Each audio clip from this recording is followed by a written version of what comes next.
or else face the consequences. They do not hesitate to give their stamp of approval, nor do they withhold their directions or demands for improvement.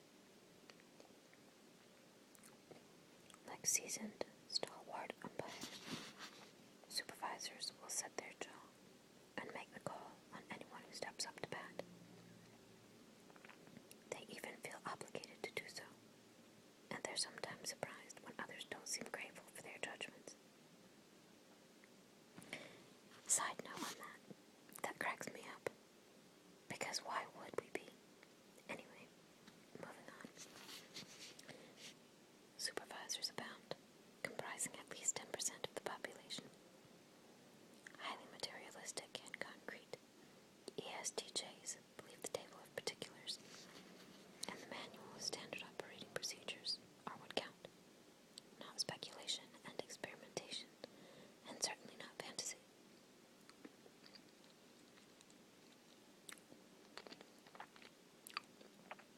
They keep their feet firmly on the ground and make sure that those under their supervision do the same, whether employee, subordinate, offspring, or spouse for that matter.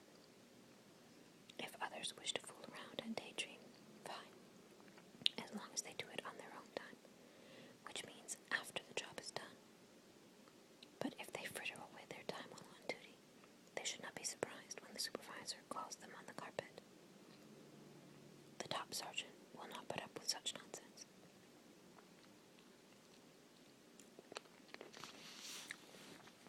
Sociable and civic-minded, supervisors are usually pillars of their community. They are generous with their time and energy, and very often belong to a variety of service clubs, lodges, and associations, supporting them through steady attendance, but also taking a vocal leadership role. Indeed, membership groups of all kinds strongly attract ESTJs, perhaps because membership satisfies, in some degree, their need to maintain the stability of social institutions. Like all the guardians, supervisors worry a good deal about society falling apart, morality decaying, standards being undermined, traditions being lost, and so on. And they do all they can to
usually guardians of some sort.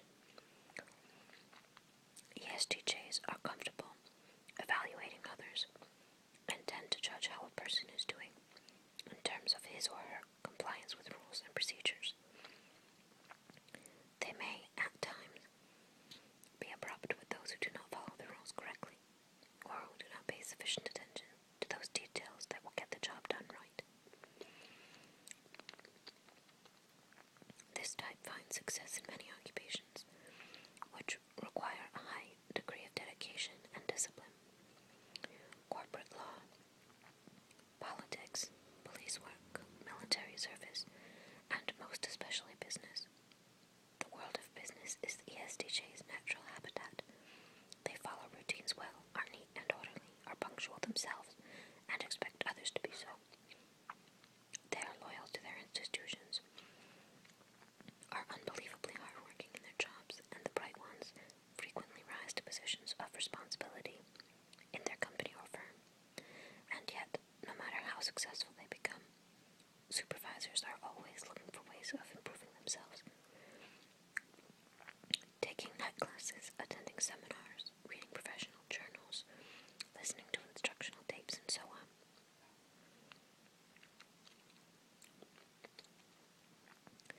Such earnestness and industriousness show up quite early in the supervisors.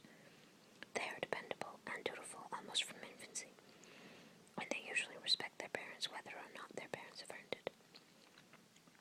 If, for example, they are punished by a parent, they do not hold it against that parent and are likely, in retrospect at least, to say they deserved it. And in school, ESTJs are usually model students, conscientiously following directions, doing all their homework, doing it thoroughly and on time. Above all else, they wish to do what they are supposed to do, and they rarely question the teacher's assignments, method of instruction, standards, or authority. School, particularly the first 12 grades, was made for them. Supervisors approach human relations through traditions and rituals, wanting to promote cooperation and contentment in their relationships through well-worked-out routines and procedures. Social gatherings and ceremonies have great meaning for them, and they enjoy opportunities to see friends, colleagues, and relatives at functions such as holiday gatherings, weddings, and award dinners. In social situations, ESTJs are relatively easy to get to know. They tend not to confuse people by sending double messages or putting on airs, and they are dependable and accountable. At home, these tough-minded and outspoken supervisors insist that each member has an assigned position in a hierarchy. In so many ways, they want a place for everything, and everything in its place. Thus, elders are due both privileges and respect, and older siblings have higher status than the younger. The ESTJ tends to take control of the family and to define roles and duties. Spouse and children have certain jobs to do, and it is not enough just to do them. They are to want to do them, and for the right reasons. As mates and parents, supervisors are faithful and conscientious. They make sure to remember birthdays and anniversaries, and to mark such occasions with appropriate ceremonies and gifts. They worry about their children and take a firm hand in their upbringing, seeing to it that their children become well-mannered, hard-working, productive members of society. Supervisors are especially watchful over their children, some perhaps even over-watchful. Individualism and rebelliousness worry them, and the older their children are, the more closely the ESTJ supervises them, rarely missing a chance to